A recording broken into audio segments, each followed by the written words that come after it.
Bonjour, bienvenue à tous sur ce plateau de la TVI Santé de Castres-Mazamet. Aujourd'hui, on va parler formation, téléformation des personnels de santé avec une plateforme très innovante destinée à ce sujet, développée des deux côtés de l'Atlantique, au Québec et à Marseille, et qui pourrait être étendue à l'ensemble des hôpitaux francophones. Et pour en parler à mes côtés, Danielle Goulet, qui est adjointe au directeur des soins infirmiers au CHU de Québec. Merci d'être avec nous. Bonjour. Valérie Dancos, qui est elle aussi adjointe au directeur des soins dans ce même hôpital. Bonjour. Et puis Pierre Pinzelli, qui est depuis peu directeur du centre hospitalier de Castres-Mazamet, qui était en poste auparavant à l'assistance publique des hôpitaux de Marseille. Bonjour. Bonjour. Et on va découvrir donc tout de suite cette plateforme de téléformation, de e-learning, qui est vraiment une plateforme très innovante en la matière et qui espère donc se développer dans l'ensemble du monde francophone. Au départ, simplement, on va préciser, Danielle Goulet, quelle était la problématique? Vous aviez une problématique qui était sur l'hygiène au sein de l'hôpital. Comment transmettre des normes d'hygiène à tout le personnel qui travaille chez vous? En fait, oui. Pour chaque personne qui est accueillie dans un hôpital, chaque travailleur devrait avoir une formation en hygiène des mains. Et pour en arriver à former tous ces gens-là, on avait des problématiques d'accès, de disponibilité du personnel qui nous a amené à développer une solution pour rencontrer tous nos nouveaux embauchés. Ah, et comment rencontrer tous les nouveaux embauchés qui arrivent dans un centre hospitalier très conséquent, très important comme le vôtre. Valérie Dancos, vous donniez jusqu'à présent quand même des fascicules avec toutes les règles d'hygiène à respecter. Mais vous êtes aperçu que ces fascicules avaient une efficacité plus ou moins bonne. Oui, dans le temps, les gens ne retenaient pas ou perdaient le fascicule et c'était une façon moins dynamique d'apprendre versus la plateforme qui est beaucoup plus dynamique avec différents moyens d'apprentissage. Ah, et donc vous avez développé cette plateforme qui en fait est animée par un avatar. Elle s'appelle comment, l'avatar? Elle s'appelle Julie. Elle s'appelle Julie, elle est blonde, elle a des yeux bleus et vous allez voir comment elle nous apprend des normes sur l'hygiène des mains. Il faut pratiquer l'hygiène des mains immédiatement avant de toucher le patient pour prévenir la transmission de germes provenant d'un autre patient ou de l'environnement de soins et qui pourraient être présents sur les mains des professionnels. Cliquez sur le bouton « Situation » pour afficher quelques exemples de situations illustrant le contact.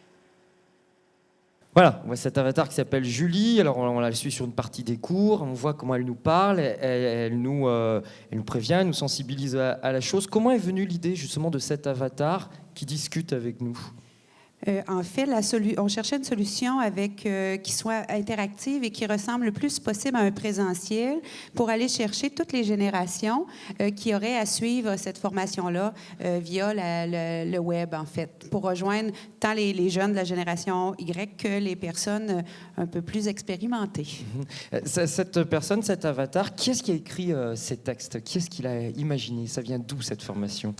On a travaillé conjointement avec, c'est sûr, des gens de l'informatique, mais en même temps du personnel en hygiène hospitalière pour le contenu qui devait faire partie et des gens au niveau de la formation et de l'apprentissage pour aller chercher toutes les bases de données de la formation. Ouais. Cet avatar, elle nous fait des cours, mais en même temps, elle nous pose régulièrement des questions. On va le découvrir tout de suite en images. Des questions qui relancent en permanence l'attention de la personne qui apprend, c'est cela?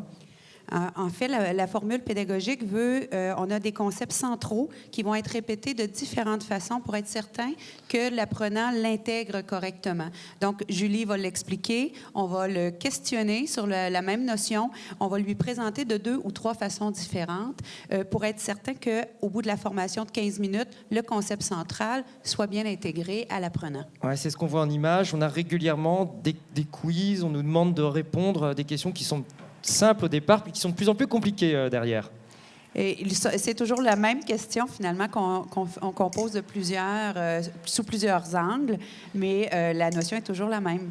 Donc, si à la fin du 15 minutes, l'apprenant n'a pas saisi cette notion-là, je ne sais pas quel moyen on prendra pour lui faire saisir la notion. Le cas est vraiment désespéré. Ces quiz, ils ont plusieurs avantages, c'est-à-dire que vous allez suivre, vous aussi, en tant que directeur des soins ou en tant que responsable de la formation, la manière dont l'apprenant acquiert les notions. Cette formation nous permet de la traçabilité de plusieurs façons, donc sur les réponses données, les erreurs systématiques. Donc, la plateforme nous permet d'analyser ce que l'apprenant a réalisé au courant de sa formation en ligne. Ouais. Ça permet aussi pour vous de voir au fur et à mesure le nombre de formations qu'a suivi un apprenant, la manière dont il les a intégrées. En fait, en hygiène hospitalière, ce n'est qu'un exemple, mais il y a un portefeuille de formation qui est disponible à l'apprenant. Et selon son titre d'emploi, on lui propose une grille qui contient 8, 10, 12 formations selon le titre d'emploi et la fonction qu'il aura dans le centre hospitalier. Alors, on a vu cet avatar qui nous donne une espèce de cours magistral, en tout cas une petite formation. On a le quiz qu'il faut répondre vraiment toutes les 5 minutes. On est en train de répondre à un quiz. Et puis, un autre élément qui est important, c'est la vidéo. Pourquoi est-ce que vous avez voulu intégrer la vidéo? La vidéo vient rechercher beaucoup la vraie vie. Alors, le personnage étant plus une bande animée, donc la vraie vie, un vrai soignant qui fait le geste pendant son travail. Donc, un autre aspect encore. Ouais, c'est bien d'avoir des avatars, mais c'est aussi bien de temps en temps d'avoir des humains. Et on va découvrir justement comment il y a des petits films vidéo qui régulièrement viennent apparaître dans cette formation. Je vous invite à découvrir la technique du lavage des mains en regardant la vidéo suivante.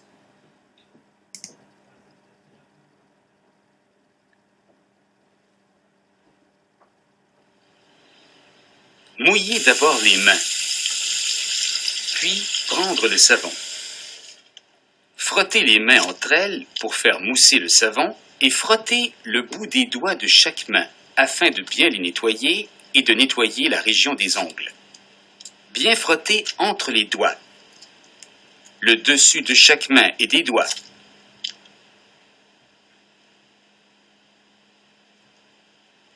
Les pouces et les poignets. C'est l'action mécanique de la friction avec le savon qui déloge les souillures et les germes. Rincez abondamment pour enlever tout le savon et les souillures.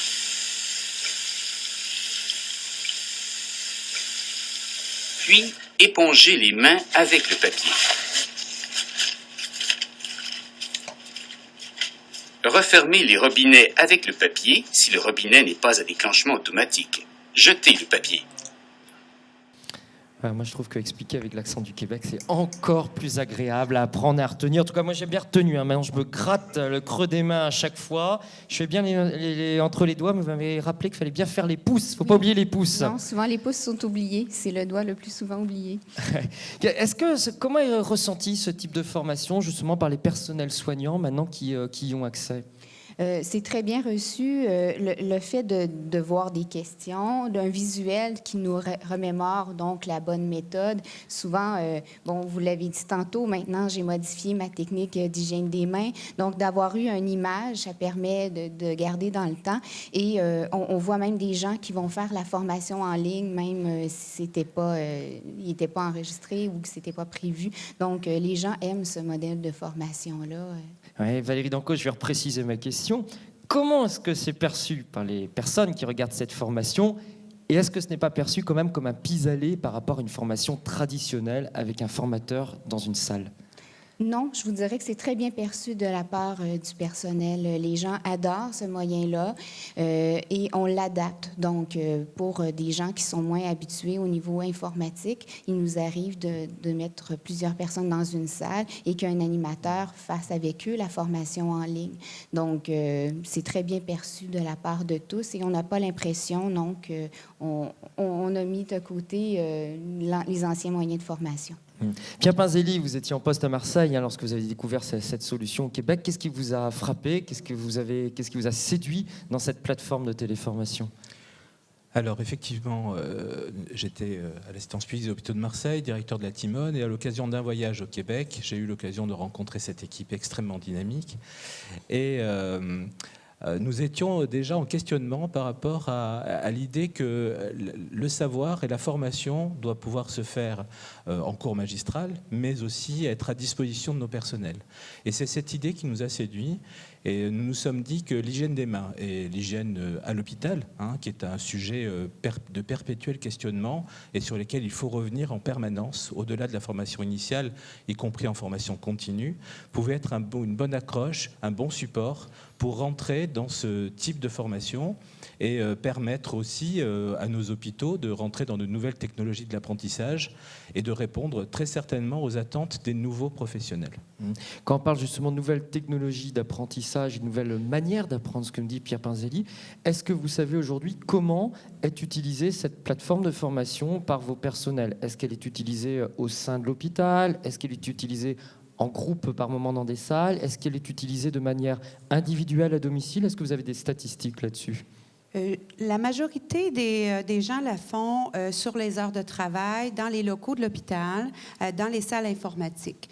C'est reconnu comme du travail, en tout cas. Oui, c'est une formation qui est rémunérée. Donc, que la personne la fasse chez elle parce que l'horaire lui permet de ne pas rester après le travail, donc elle peut la faire de la maison. À la fin de la formation, on a une preuve de formation avec le temps qu'on a passé à la faire. Donc, elle l'apporte à son supérieur immédiat et elle est rémunérée pour la formation qu'elle a prise, que ce soit à l'hôpital ou que ce soit chez elle. Pierre Pinzelli parlait aussi beaucoup de l'organisation même de la formation. Vous dites, vous, ça a changé vos programmes de formation au sein de l'hôpital. C'est-à-dire qu'avant, vous aviez des vagues de nouveaux arrivants que vous essayiez de former. Maintenant, vous vous organisez de manière différente. Avec la pénurie de personnel au Québec, on avait des embauches traditionnellement en janvier et en juillet à chaque année, mais maintenant, c'est dès qu'on a un employé disponible pour venir travailler chez nous, on le prend. Donc, on n'attend pas une vague d'embauche. Donc, on ne pouvait pas se permettre de faire de la formation un pour un, donc une hygiéniste pour un nouvel embauché. C'est pas efficient. Donc, on a vu cette solution-là comme étant un standard de qualité. Donc, tous auraient au moins minimalement la formation désirée. Et au besoin, les gens peuvent communiquer avec nous pour toute information complémentaire. Par contre, les gros groupes, ça vaut la peine de mettre un animateur et d'être en direct avec eux pour la technologie. De le faire en groupe, c'est très, très formateur. Pierre Pinzelli, est-ce que vous imaginez dans d'autres hôpitaux aujourd'hui d'abord l'implantation de cette formation et puis un changement du mode de formation global de vos nouveaux arrivants ou des personnes présentes, voire une rémunération de la formation à domicile comme au Québec? Alors, le déploiement, j'espère qu'il aura lieu dans d'autres établissements, pour répondre à la première partie de votre question. À commencer par celui de Castres, où vous êtes aujourd'hui. Effectivement, par le centre hospitalier intercommunal de Castres-Mazamet, qui va profiter de cette technologie. Le CHU de Marseille va également la déployer. Le directeur général me l'a confirmé hier. Donc, nous serons les 2 premiers établissements à déployer ce produit en France. Nous servirons, et ça sera l'objet aussi de la signature d'une convention avec le CHU de Québec, de vitrine technologique. C'est-à-dire qu'une fois que les produits seront déployés dans nos établissements, d'autres établissements français ou francophones pourront venir et discuter avec nos personnels et voir comment les produits fonctionnent. La deuxième partie de votre question, c'était est-ce que vous allez pour autant changer votre mode de formation? Là, on a vu comment on est passé au Québec de formation par vague à des formations plus individualisées, voire à domicile. Alors, je pense que tout est possible et qu'il faut ouvrir tous les horizons. C'est-à-dire que nous allons continuer à faire des formations traditionnelles, en salle, avec un animateur, un formateur. Nous allons mettre à disposition ce produit pour nos personnels sur leur temps de travail. Et je vais commencer à travailler avec notamment les partenaires sociaux, parce que c'est une avancée importante dans l'esprit que de se dire qu'on peut accéder à des formations depuis son domicile, au même titre d'ailleurs qu'on peut accéder à une bibliothèque, des livres, mais nous ne sommes peut-être pas encore tout à fait prêts et il va falloir avancer pas à pas. La première étape sera la mise en place dans l'établissement, la deuxième sera la possibilité offerte au personnel sur le choix qu'elles feront, de pouvoir accéder effectivement depuis leur domicile ou tout autre lieu, puisqu'avec une tablette aujourd'hui, on peut accéder d'à peu près n'importe où sur le territoire. Et ensuite, ce temps, puisque ce temps peut être identifié et décompté, qu'il soit effectivement rendu au personnel. Daniel Goulet, il y a d'autres choses qui changent avec cette formation, pas uniquement l'organisation et la formation des personnes. Il y a la notion de process aussi. C'est-à-dire que on est sûr que tout le personnel a vu le même process de la même manière et que tout le monde a appris les mêmes choses de la même façon. Dans les programmes de formation, on est toujours en réaction avec le public. Alors, des fois, les formations dévient en fonction des questions qui sont posées. Donc, là, on est certain que les notions centrales sont enseignées, qui ont été transmises, parce que c'est dans un cadre qui est rigide, mais qui ne l'est pas en même temps. Donc, on peut revenir sur une notion moins bien comprise. Donc, cette standardisation nous amène une qualité de formation, puis une qualité de rétention aussi de l'information qu'on a choisie. Valérie Dancos, il y a aussi beaucoup d'autres choses qui apparaissent. Aujourd'hui, vous apercevez que cette formation, elle est très efficace. Vous l'avez dit, les gens retiennent, ils voient, ils comprennent plus facilement. Vous dites, mais pourquoi est-ce qu'on réserverait uniquement cette formation aux soignants? Pourquoi est-ce qu'on ne pourrait pas l'élargir à d'autres personnes? À qui, par exemple? On pourrait l'élargir aux patients. Au Québec, on travaille de plus en plus à intégrer le patient dans ses soins et à demander aux patients de demander au personnel s'ils ont fait l'hygiène des mains avant de lui donner des soins. Donc, de permettre aux patients d'avoir accès via les plateformes à cette formation-là, parce on l'a dit tantôt, elle est adaptée à tous, hein, des volontaires aux médecins. La formation... on a utilisé un vocabulaire qui est pour tous. Et au-delà de l'hygiène des mains, on peut aussi imaginer que le patient, il a peut-être envie de mieux comprendre ce qui lui arrive, ce qu'on lui fait, que c'est une bonne pratique pour ça. Oui, on peut juste penser un retour à la maison après une chirurgie, donc tout enseignement qui pourrait être donné à cette clientèle-là avant le retour à la maison sur une plateforme où en même temps on pourrait répondre de façon interactive à leurs questions. C'est l'évolution du produit qui nous dira jusqu'où on peut aller. Alors, on retrouvera Julie et ses beaux yeux bleus en rentrant d'opération à domicile, mais que demander de mieux? Daniel Goulet, on a parlé beaucoup d'hygiène des mains parce que vous êtes partie de cette problématique, c'était un vrai souci pour vous, et vous êtes aperçu que cette formation elle a tellement bien marché, qu'il y a eu une telle émulation, pas seulement dans votre hôpital, mais dans les autres hôpitaux qui l'ont découvert, qu'il y a eu plusieurs services ou autres établissements qui ont eu envie de proposer aussi des formations de ce même type. En fait, le CHU de Québec est un peu le leader dans la gouvernance régionale de ce produit. Alors, chaque établissement de santé a une spécialité et chacun contribue à la banque, au portfolio des formations disponibles sur la plateforme. Donc, qu'est-ce que vous avez comme type de formation, par exemple, aujourd'hui? Sur la personne âgée, l'approche adaptée à la personne âgée, pour les gestionnaires, la comptabilité, comprendre ses rapports financiers. Donc, les formations vont de la base jusqu'à très spécialisées selon le titre d'emploi ou les besoins exprimés. Donc, la fiscalité, c'est un peu complexe, donc on peut le réécouter à plusieurs reprises pour gérer les budgets. Ce qui est aussi pratique. Pierre Pinzelli, ça fait rêver quand même, hein, de partir de l'hygiène des mains et d'élargir à toutes les autres thématiques, qu'elles soient médicales ou même financières, comptables, administratives dans l'hôpital. Oui. Effectivement, ça ouvre un champ de développement tout à fait passionnant. Et ce qui est important aussi, c'est le mot adaptation que Madame a évoqué. C'est-à-dire que ces formations sont adaptées aux professionnels, à son temps d'intégration dans l'établissement, à sa mission, permettent de revenir sur la formation autant de fois que nécessaire et dans une relation qui est assez simple, puisqu'en fin de compte, on n'a pas à être jugé par le regard de l'autre. Puisque quand on n'a pas compris une notion, en groupe, c'est quelquefois un peu compliqué de le dire. Là, il suffit de revenir sur cette notion pour l'acquérir. Et puis, l'autre versant de l'adaptation, c'est le travail que nos équipes hospitalières ont fait avec les équipes hospitalières québécoises, dans la mesure où on ne peut pas récupérer un produit tout prêt et le transposer sur le territoire français. Il faut l'adapter. Et donc, nous avons travaillé pendant 8 mois de façon très interactive pour que le produit qui va être déployé soit adapté à la fois aux normes d'hygiène françaises, qui sont un tout petit peu différentes, même si les fondamentaux restent les mêmes, mais aussi à l'appréhension que nous avons en France de ces problématiques. Et donc, effectivement, tous les espoirs sont permis pour l'avenir dans cette belle collaboration qui débute. Ouais, c'est très intéressant ce que vous dites. On n'est pas simplement sur une adaptation linguistique, sur quelques termes qui pourraient varier d'un côté ou de l'autre de l'Atlantique. On est sur une adaptation culturelle, une adaptation réglementaire, une adaptation administrative. Mais bon, l'ensemble de l'outil reste le même. Et aujourd'hui, cet outil, vous aimeriez bien qu'il voyage au-delà des frontières françaises ou québécoises et pourquoi pas que ce soit un outil déployé sur l'ensemble du monde francophone. C'est bien ça? Alors, c'est un des objectifs. Il est ambitieux. Donc nous allons il faut de l'ambition. Utiliser la théorie des petits pas, hein, même si au bout du chemin, j'espère qu'effectivement, nous irons beaucoup plus loin. Donc nous allons d'abord le déployer ici, faire venir un certain nombre de collègues et d'équipes hospitalières pour voir comment cela fonctionne et quel intérêt cela représente. Et effectivement, nous espérons ensemble que ce produit sera diffusé plus largement. Et les autres également, bien sûr. C'est tout le mal qu'on vous souhaite. Daniel Goulet, toute dernière question.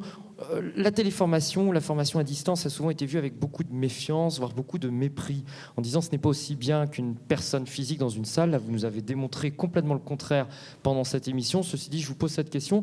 Est-ce qu'il y a quand même une fracture générationnelle entre les seniors qui seraient peut-être moins attirés par Internet ou plus réticents face à l'ordinateur et un public plus jeune, plus attiré par la chose? C'est l'appréhension qu'on a. Et au contraire, même nos volontaires, qui sont des personnes avec beaucoup d'expérience, sont très heureux parce que la solution, elle est simple. Donc, ils utilisent, comme la génération Y, l'informatique. Ça les valorise beaucoup, mais c'est vraiment, vraiment simple à utiliser. Alors, c'est vraiment à la portée de tous. Et les personnes plus expérimentées qui ont moins accès à la technologie apprécient vraiment qui, eux aussi, peuvent profiter de ce mode de formation. Voilà un beau message d'espoir et puis positif pour l'avenir et cette solution qu'on espère qui va bientôt se diffuser partout sur le monde francophone. C'est l'heure de se quitter. Merci à tous les trois d'avoir participé à ce programme et puis à bientôt pour une nouvelle émission de cette web télé de la e-santé.